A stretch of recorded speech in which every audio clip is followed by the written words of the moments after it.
Arnold Schwarzenegger went from living in a country ravaged by World War II, in a home that didn't have proper plumbing or heating, while being raised by an abusive father, to becoming the greatest bodybuilder of all time, a famous movie star, and the governor of the most populated state in the most powerful country in the world. And he did all of this by cultivating the mindset of a champion. And that's the exact thing you're going to learn how to do in this video, so you can take control of your life and finally get started on a path that will lead you to your dreams. Arnold was born in Austria on July 30th, 1947, just 2 years after the end of World War II. Having just been on the losing side of World War II, Austria was in a desperate place. Most people were just doing what they could to survive, and there was little time for dreaming of what could be. This was especially true in Arnold's childhood home. Arnold's father put discipline over everything else and expected perfection from Arnold and his siblings. Arnold's father had a strict routine of exercise, study, and attending to chores each day for each of the children, and it was to be followed at all times. If it was time to practice sports outside,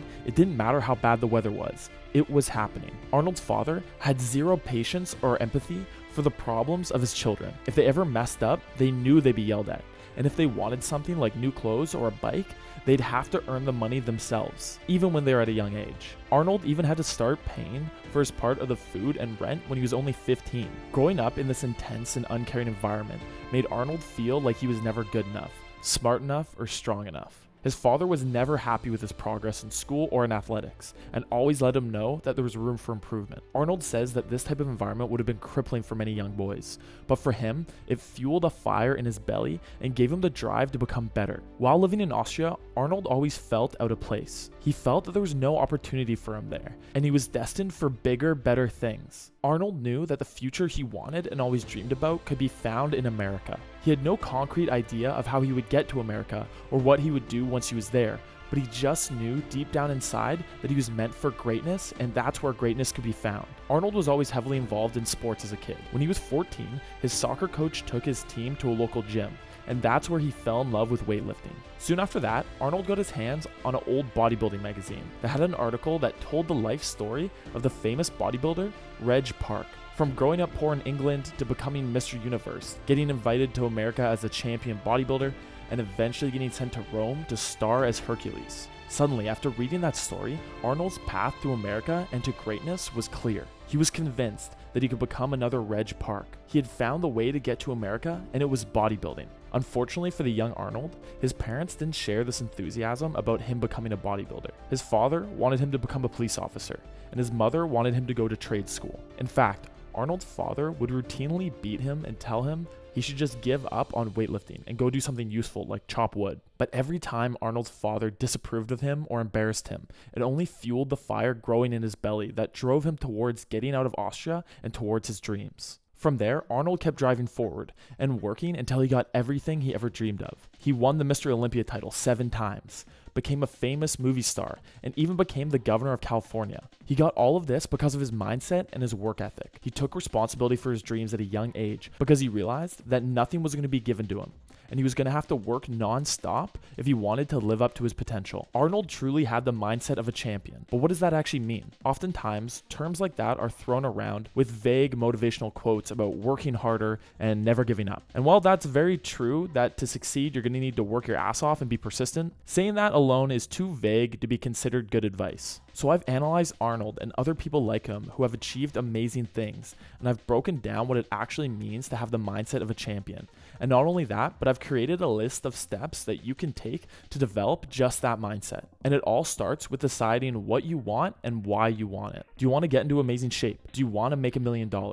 Do you want to grow a following on social media? Whatever your goal is, you need to figure it out and then do some deep introspection to really figure out why you want that thing. It better be a damn good reason, because most likely you're going to have to invest hundreds to thousands of hours of work towards achieving your goal to even have a chance at making it. Obviously, some goals are easier to achieve than others, but anything worth achieving is going to take work. And why you want to achieve your goal, also known as your why, is what is going to be fueling you when things get tough. If Arnold's only reason to become a bodybuilder was because he wanted to get more girls or have people around town admire his biceps, his father would have been able to beat the idea of bodybuilding right out of his head like he tried to do. But for Arnold, his why was just too strong for him to quit. Arnold knew he had the potential to be a champion and that he was destined for greatness, and the thought of squandering that potential was unbearable. He knew that if he didn't continue to work, that no one was coming to save him, and he would be stuck in his small hometown in Austria till he died a nobody. That's the kind of why that'll keep you motivated even in the darkest of times. If you're liking the content on mindset and motivation and want to see more of it,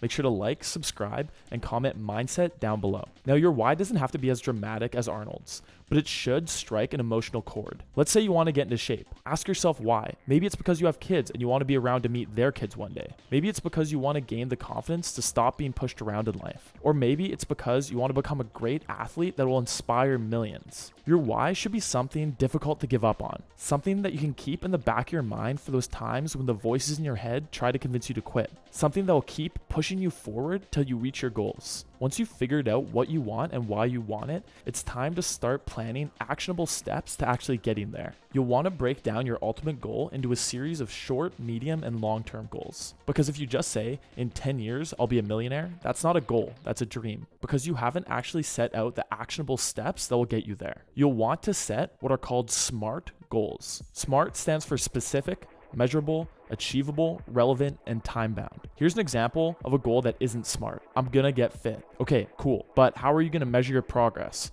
When are you going to get fit by? Is your idea of fit actually attainable with your body type? If you make your goal too vague or too lofty, you're much more likely to give up on that goal. Now, here's an example of a SMART goal. I'm going to lose 20 pounds in 4 months by losing 1.25 pounds a week, which I'll measure by weighing myself every third day in the morning after I pee and before I've eaten anything. Now, that goal is specific, measurable, attainable, realistic, and time-bound. Now, we've been talking a lot about motivation, and something that really keeps me motivated in the gym is feeling like a badass. And that's where my partners over at SuperX come in. SuperX makes the world's most badass gym apparel. Think about it like Lululemon meets Marvel. They've got hundreds of thousands of customers and thousands of 5-star reviews from across the globe. All their products are insanely high quality with super stretch fabrics so you can suit up and crush your workouts in style. I've been working out in my SuperX gear for a few months now, and not only is it super comfortable, but thanks to its form-fitting design, it makes me look 100% more jacked, which does wonders for keeping me motivated and consistent in the gym.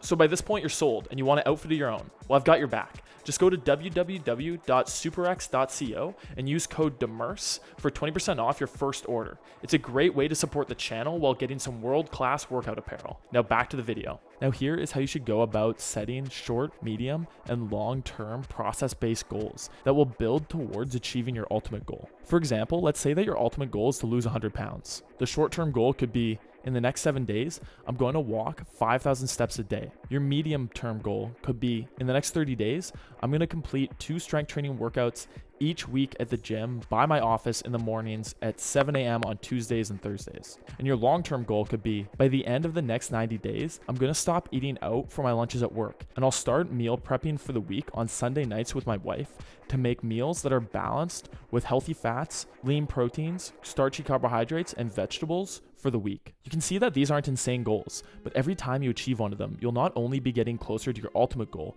but you'll be gaining confidence in yourself. With every win, you'll start to convince yourself that you're the type of person that actually follows through with their plans. And as you stack up these small wins, you'll gain confidence to take on larger and more challenging goals, which in turn builds you more confidence in your own capabilities. This is exactly what success breeding success looks like. But don't get me wrong, there will be setbacks along the way to achieving your ultimate goal, and you will screw up and make mistakes. But the biggest part about developing the mindset of a champion is changing the way you look at and deal with failure. There's this amazing book called Mindset, The New Psychology of Success, that I recommend all of you read. The book is about developing what is called a growth mindset, and the growth mindset is the mindset of a champion. A champion understands that they're always growing, learning, and evolving, so they don't look at their failures like the end of the road or a sign that they should give up. They look at them like an opportunity for growth. It's the difference between saying, I can't do that, and I can't do that yet. This is another big reason why you should always start small when working towards a big goal, because not only will starting small allow you to stack small wins like we talked talked about earlier, but it will also let you practice your growth mindset while the stakes are low. Every time you mess up or experience a roadblock, remind yourself that this is an opportunity